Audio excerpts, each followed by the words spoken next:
Welcome to The Drummer and the Great Mountain, a podcast where we share effective tips and practices for working with adult ADD, ADHD in a natural, effective way without the use of medications.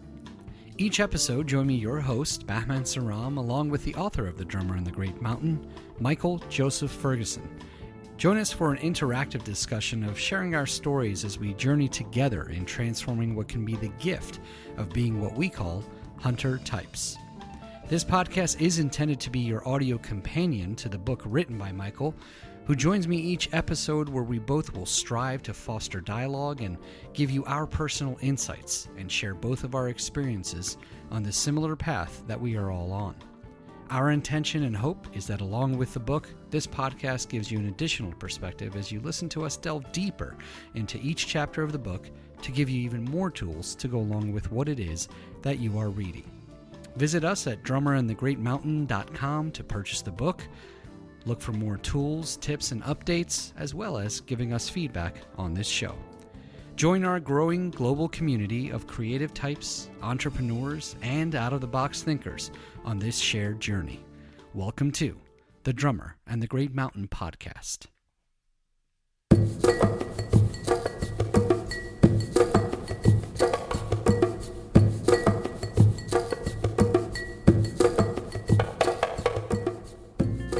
Morning, Michael. Hi, Bahman. How are you? Good, my friend. Cannot complain, and I've slowly found out if I do complain, it actually doesn't change anything. So, Yes, true. So, life visioning. This was to say this was huge for me would be an understatement. As my friend, and as we've been going through this journey together, that I think there's going to be parts of this book and this journey for every hunter type out there, that they're going to say that right there. That's where I either realized, oh my gosh, that's me. There are others like me, or hit another point of, wow, this is where I actually see how I can start making things happen. And for me, this was that chapter, hitting this chapter, and being completely honest with you.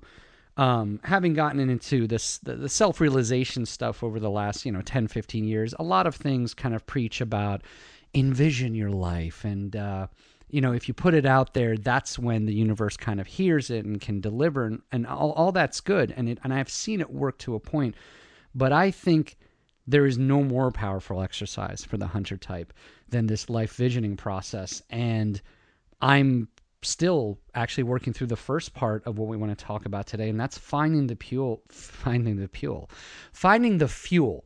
So talk to us about the inspiration and the drive and how a hunter goes about making positive changes to going down the road of the hunter life. Yeah, well, it seems like as I've been doing coaching for, I don't know how many years now, 8, 9 years, something like that. And also just watching from my own life that there's a tendency to get really fired up and like, okay, I'm going to make these health changes. I'm going to do this. I'm going to exercise, blah, blah, blah. And then you come down and then you crash and you feel miserable that you didn't do it, or you didn't make the goal that you made. And then it sometimes makes it worse, because then you're like, oh, I just totally failed.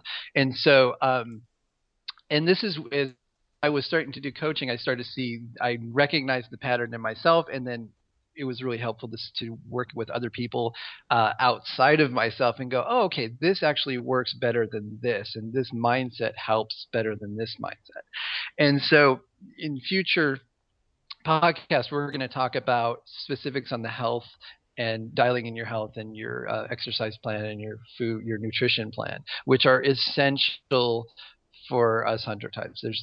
I don't know any other way to do it. You can pop a pill for a while and that helps, obviously, in the short term. Sure. In the long term, though, if you're not taking good care of your health, you're going to have all sorts of other health challenges that are going to show up that pill will have no effect on whatsoever. And I found, sorry to interrupt, this point hits hard with me, which is when I got to this chapter, when I got to this part of the process that we are actually going through as well together,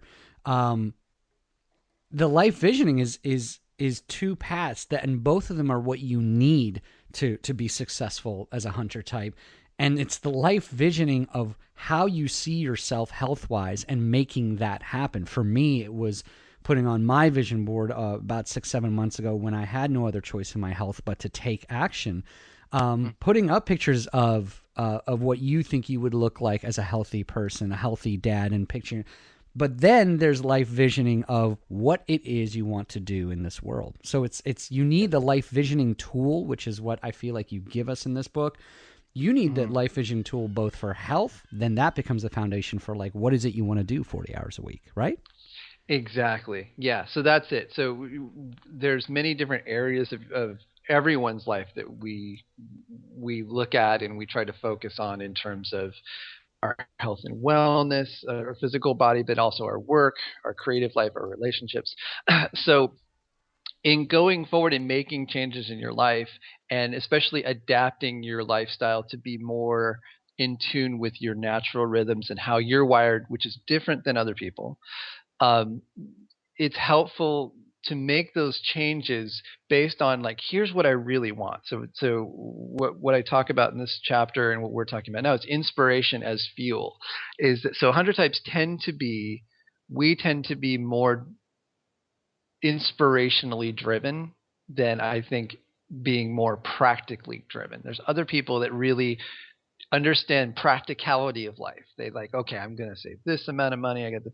So this is a lot harder for us. And yet there's a lot of expectation, I think, from society that we should be like that. But the reality is that we actually work better off of being inspired. Like that our fuel is our inspiration, being fired up about something, being something that we can kind of pour ourselves into. And our brains, don't function the same way. We're different. And so we need to use and kind of trick ourselves into making changes based on how we actually function. So in talking about making changes in your life, uh, the first place to go is to say what is a really compelling vision for what you want in your life. What are the things that you want to like? Where? How do you want to work? How do you want to use your creativity? Does your work involve one thing, or is it multiple ways that you're making an income? These are the things that we're going to cover, and I think this path of so for me how this is how I got started with focusing on my health and making changes to my life is I really want when I was 21 and 21 22 and the internet was just coming about and I already had a really good job. I was working at doing 3D animation in films and TV and I had really enjoyed that job. But up to that point, I was pretty fuzzy. I felt like I had my batteries were really low. And then I had a health challenge and I finally went, okay, I gotta start exercising. And then as I started exercising, I started to feel a little more inspired.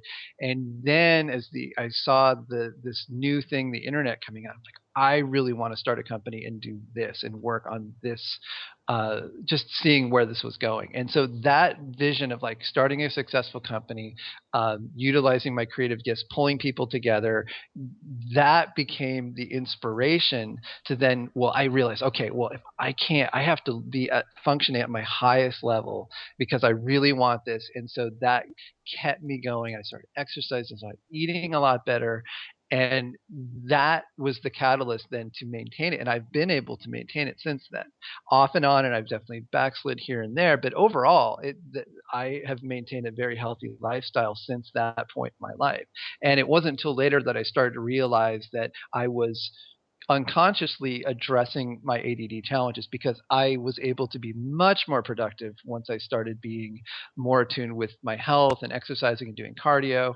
And so that became so one fed the other. And over time, there's always slips and things that happen in between that. But for the most part, it has definitely worked. And specifically now when I work with clients, this is where we start.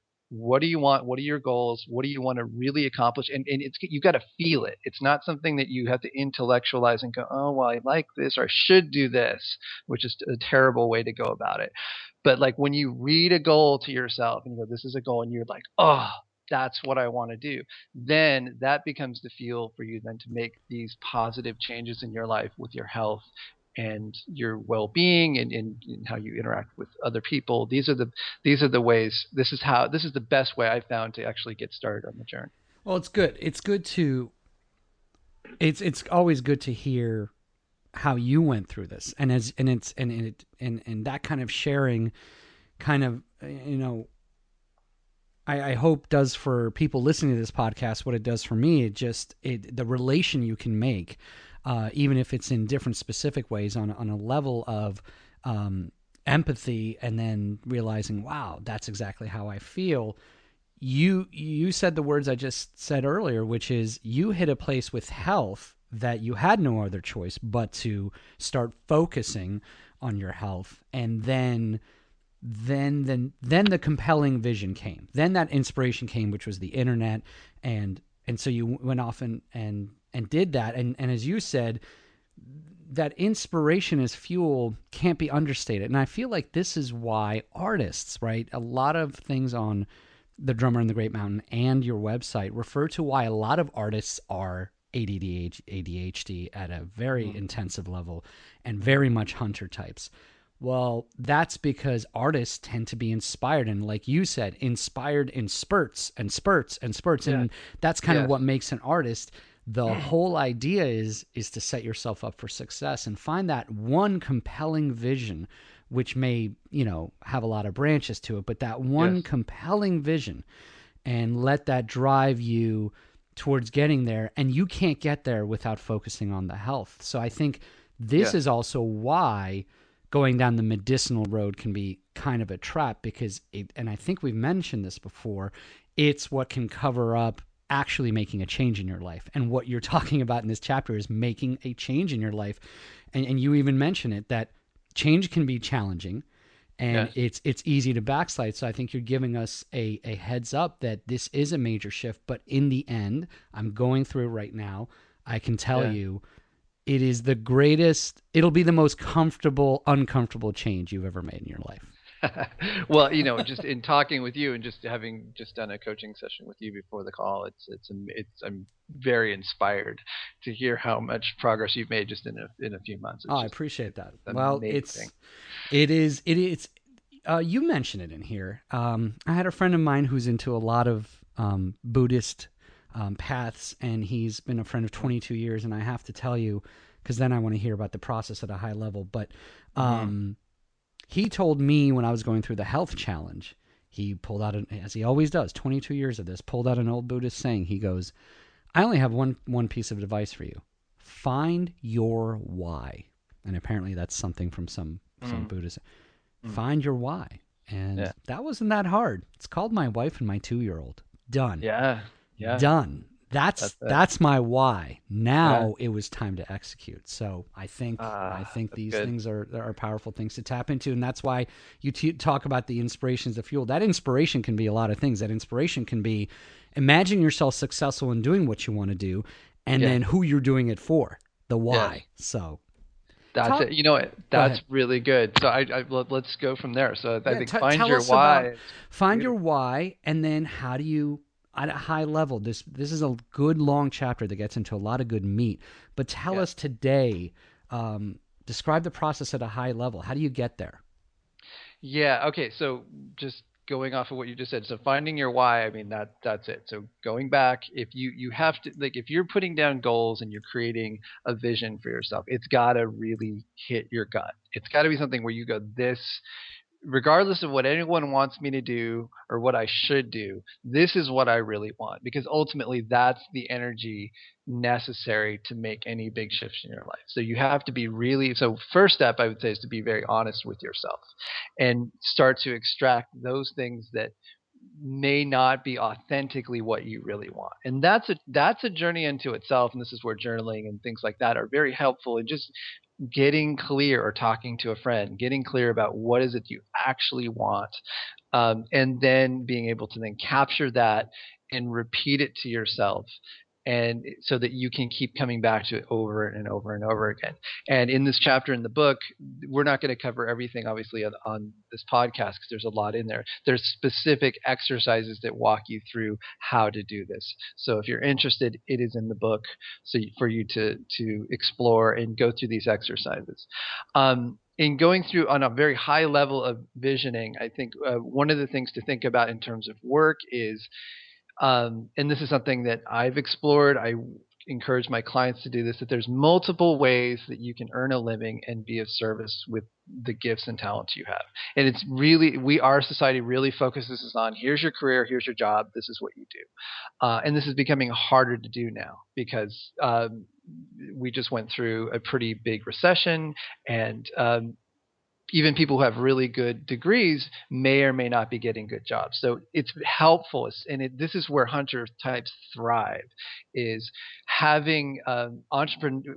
Many hunter types are very wired to be entrepreneurs, and I think if you think of yourself, even if you have a job right now, if you think of yourself as an entrepreneur, you will be more in a space, I think, to navigate financially moving forward, because because your brain's not like, okay, this is where I get my money, this is the only place I get my money. That's a very challenging place to be in. It's much more sustainable to, even if you have a full-time job, even if you're lending your services to someone else, that you know that there are other ways that you can bring in money for survival. And this is what we're talking about. This is fun. And so part of it is just not putting all your eggs in one basket. That just creates a lot of anxiety and stress, and knowing that you have the ability to bring in income from multiple sources.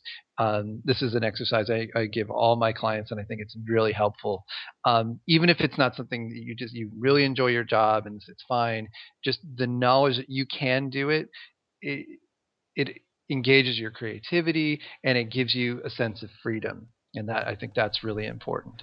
The other point I want to make, if I could, sorry, I have to say, to me, I've heard you say this, and you mentioned in our prep, is this important point of not putting your eggs in one basket, because you're talking about, you kind of hear the opposite, and you've mentioned this a couple of times about how it's a society thing, or it's a cultural thing, or it's our family. One of whatever has made you feel up to this point that there are things you have to do.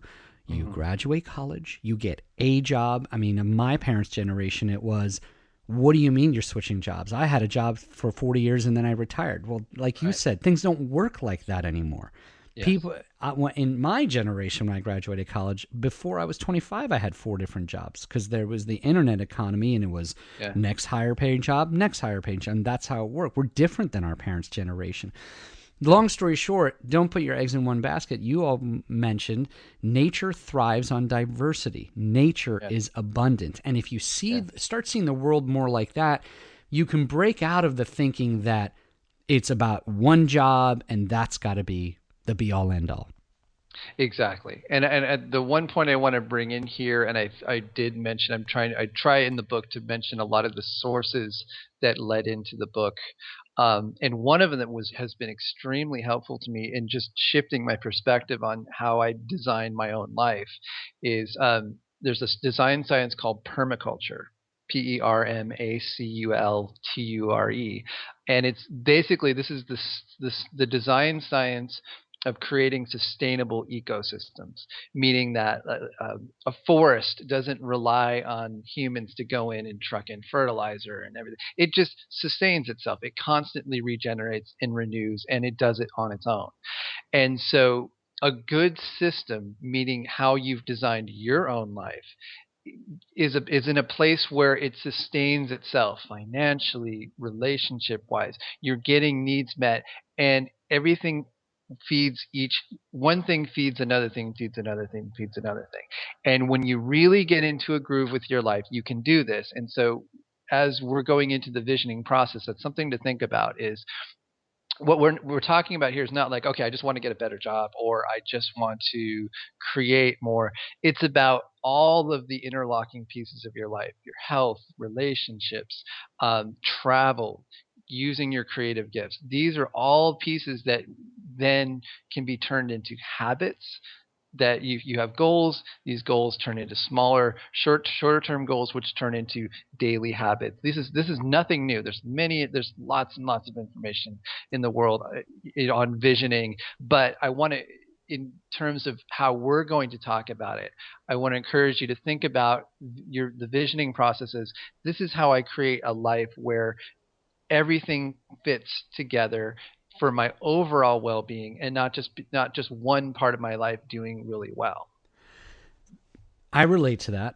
One thing we worked on, which was big for me in the beginning, was I had this paradigm, I guess you could say. I think we all do. Of like, it's the old you hear two bits of advice, right, from two different, let's say, generations. Starve a cold, feed a fever, and people say the opposite. And there's a lot of these topics in life, and I feel like with this kind of thing, I've heard literally two sides of the fence. It's all about long-term goals. If you have a long-term goal, you're going to do everything in between and to get there. And then you hear the other side. It's like, no, it's all about short-term goals. Just like eating every 2 hours is better for your metabolism than eating 3 meals a day. What I like about the visioning process that now you're getting into the details of is it's really about both. There's a gray here, and that's the whole idea, is to not be so black and white. Short-term goals have their place, and so do long-term goals. So tell us about how those two interact with each other. Yeah. So, well, and I think you made a good point on that. There's a lot of in going into this. What I offer in the book, and what we're going to talk about is we're going to talk about like a general. This is as far as a visioning process for yourself. Here's like the criteria. Here's the best way that I've seen that works to go about it. And then the specifics. There's what I mentioned in the book. There's also other really good books on it. So it's not so much do this particular process, is find a process that works for you, but look at it from this particular context. It might be a little better. And one note as we're going into this, one of the books that really helped me, and I've referenced in this chapter, is a book called Your Heart's Desire by Sonia Choquette. That's a very good book, and actually, she mentions going through and looking at your life in different arenas. And so, in starting out, I want to list those because this is sort of my riff on hers. I changed them a little bit, but so in terms of a visioning process, these are the criteria that I give to my clients as we're putting together goals. These are different areas of your life to start thinking about. These are goals. What are the goals I have in these particular areas of my life? So, health and body, work, relationships, creative expression, finances, service, being service, like contributing back, giving back to the world, spirituality, home, travel and adventure, and possessions. I find that's a pretty good list, and a lot of people. What I find from different clients is some clients were like, "Okay, I like these five," and some of them So you got to find the ones that fit, that feel like they round out your life, that cover the priorities you have in your life. Or But as you always say, what's alive for you? And I think that's what's great about the way you've lined out the categories. Obviously, there could be a lot more, there could be a lot less, they could be named different things. But the way you set up your categories, why I felt like it worked for me, and the way I operate, and my wiring, if you will, is that I think out of all those, when we initially started, you didn't even have to finish your sentence, and I knew three that were just hugely alive for me right there, and that's where we started. Not that we haven't and don't get to the other ones, but there were three, and for me, it was definitely what I do for a living and giving service, and those were alive for me, and that's right away.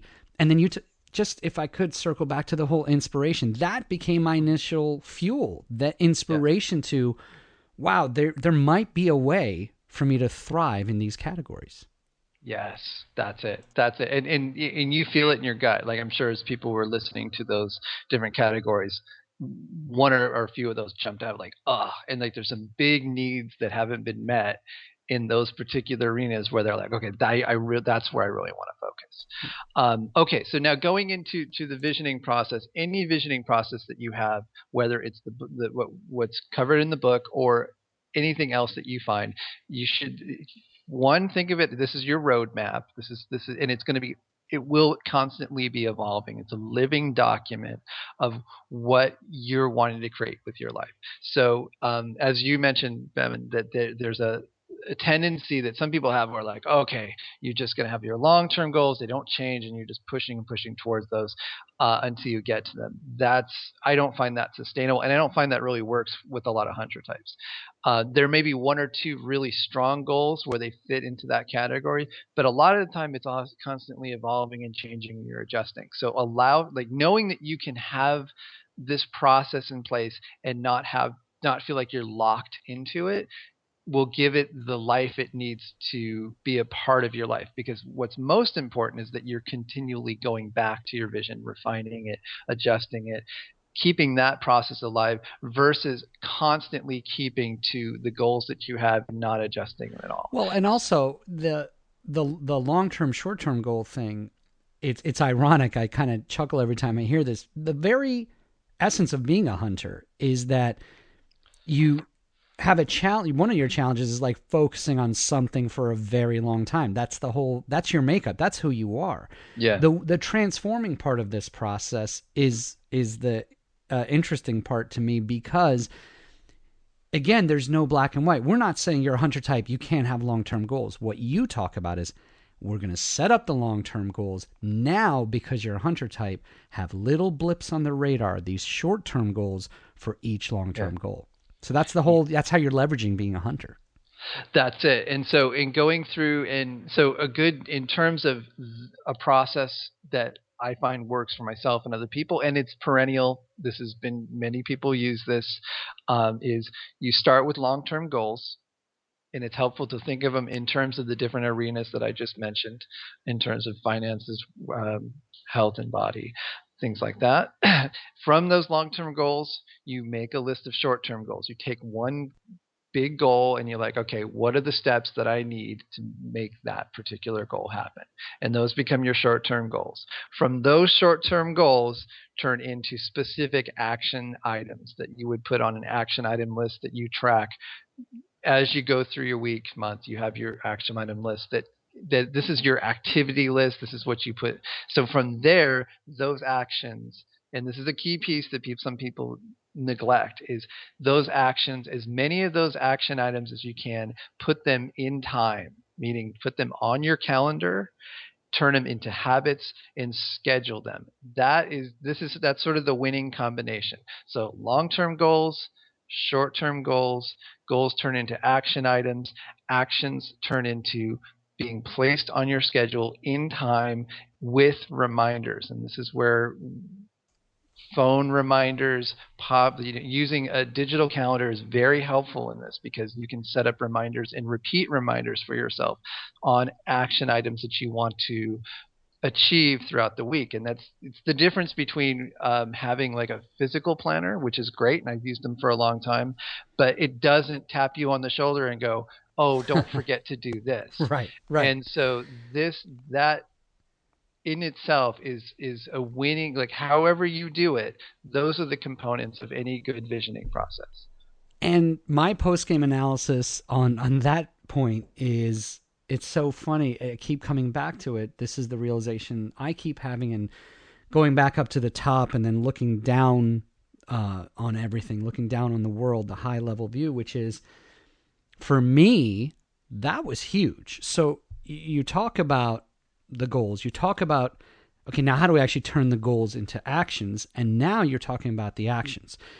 For a hunter type, I love the way you put it, unless you get that tap on the shoulder, that's why you don't move forward. That's why you've gotten to this place. I know a lot of non-hunter types, as you call them, the farmer types, not you, as in you created that term. That term's been around. I know farmer types. I have farmer types in my family, and I have hunter types. The farmer types do not need the tap on the shoulder. I can't explain it to you. I just feel like it's part of their DNA. They don't need the tap on the shoulder that, hey, it's a workout day. Hey, it's this. It's just integral to the farmer type. Hunter types need that tap on the shoulder, but then look out when you put these actions in any kind of, like you said, calendar, reminder, whether electronic or physical. Look out to the success and how you start hitting these short-term goals when you have this little tap on the shoulder, because here's the key. That tap on the shoulder eventually will turn into a habit. It will. It's not like a hunter type. We don't think we're habit-driven people, which is what makes us us. But believe me, things do. And then you're going to look back and be like, wow, look at me. I'm actually sticking to something without being reminded. So I just, That's it. And so to your point, then there are a few ways that you can now, as you get a visioning process in place and you've got some goals, how you maintain this, how you keep it going is there's a couple of pieces that I found really helpful. One is life coaching.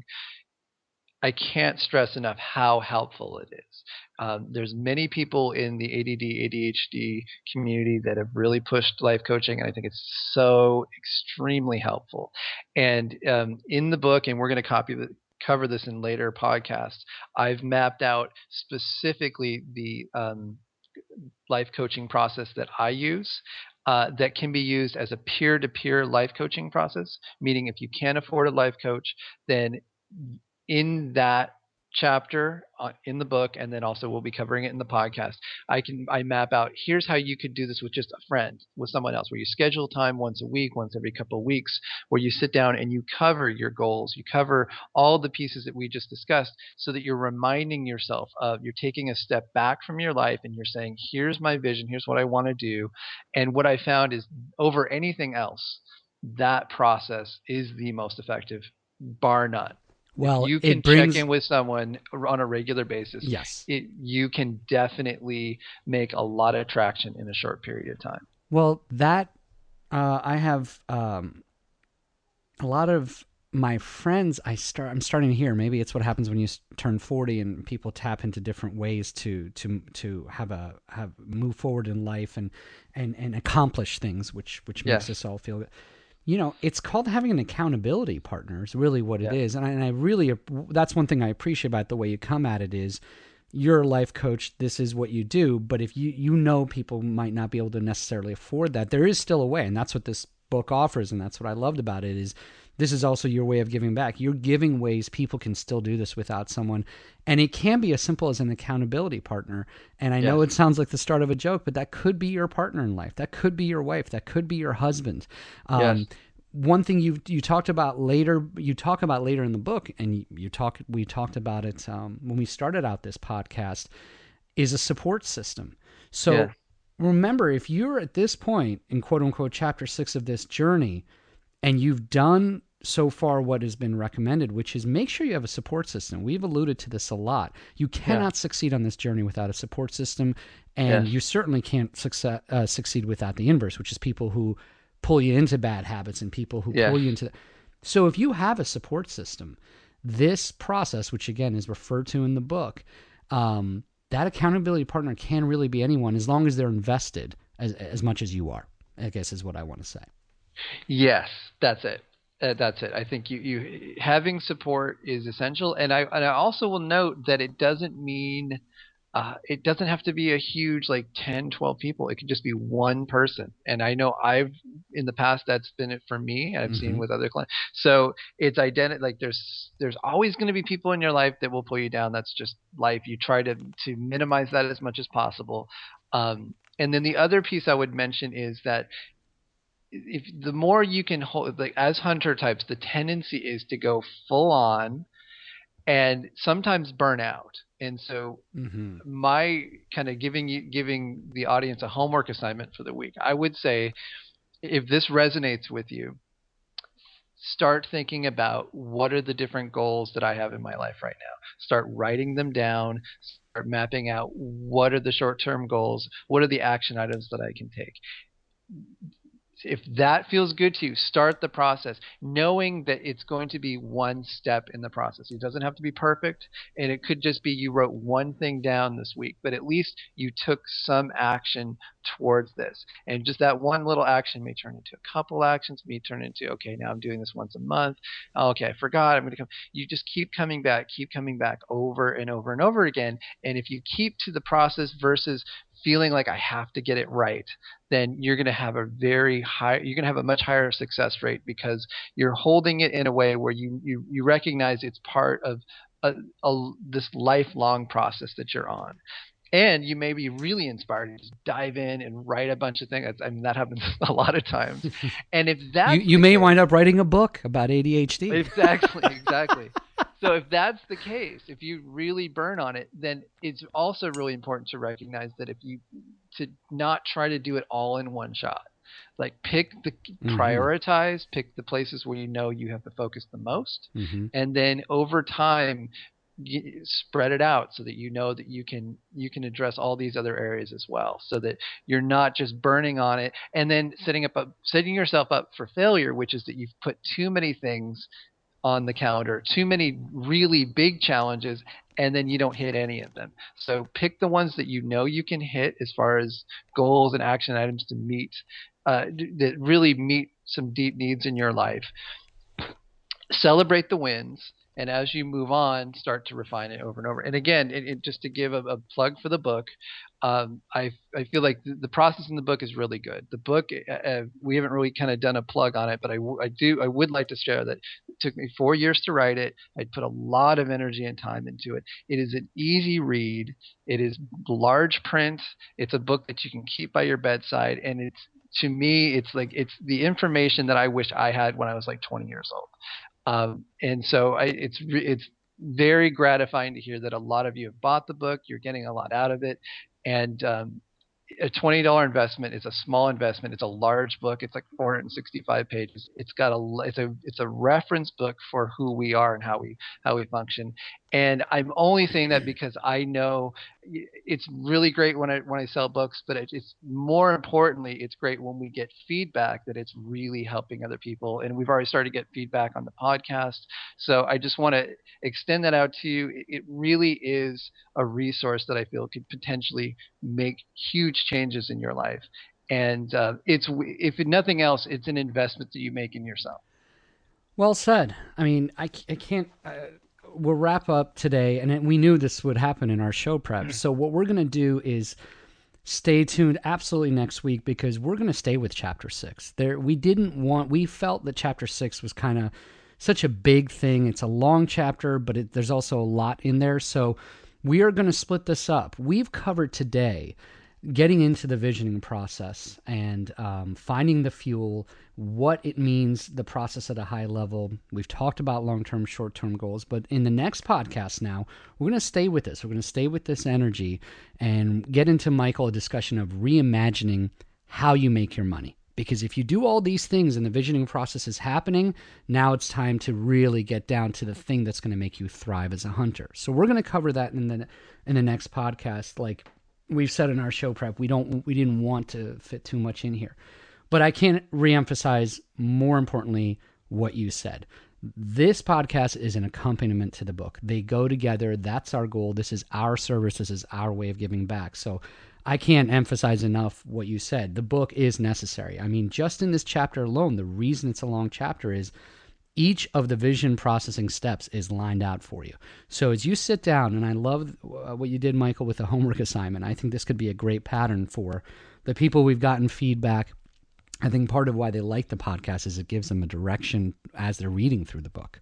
Mm-hmm. So I think this homework assignment is great. Sit down this week and write down these goals. So when you tune in next week and we start talking about reimagining how you make your money, you can literally refer back to that goals list.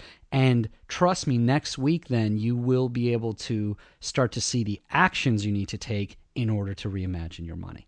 So I can't think of a better way to close today. I do want to say it is The Drummer in the Great Mountain. You can find us at drummerinthegreatmountain.com. We are on Facebook. Michael mentioned the feedback we've been getting. We welcome it. Please give us more.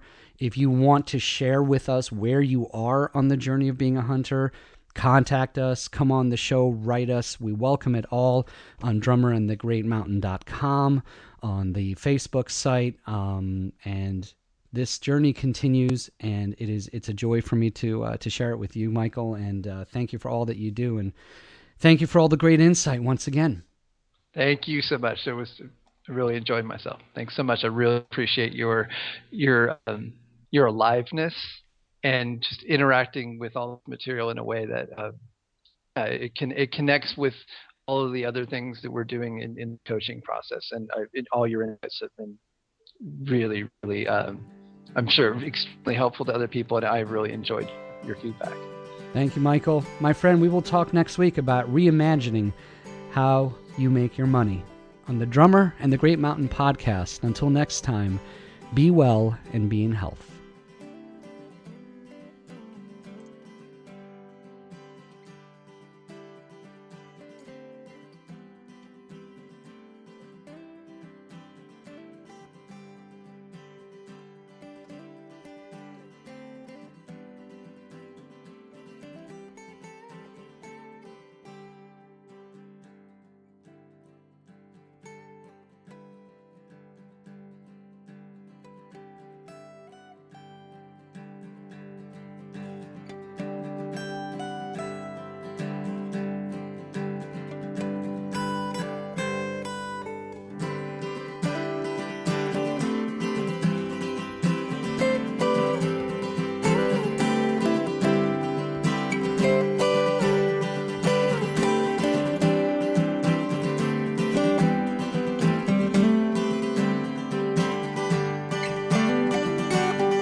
Thanks for tuning in. This podcast is intended solely for the purpose of personal growth and not as a replacement for professional psychological support. The views and opinions of the hosts and guests of this show are not meant to be taken as medical advice. It is very important to seek the help of a qualified medical practitioner when making any shifts to psychiatric medication you may be taking, or if you are experiencing extreme psychological distress.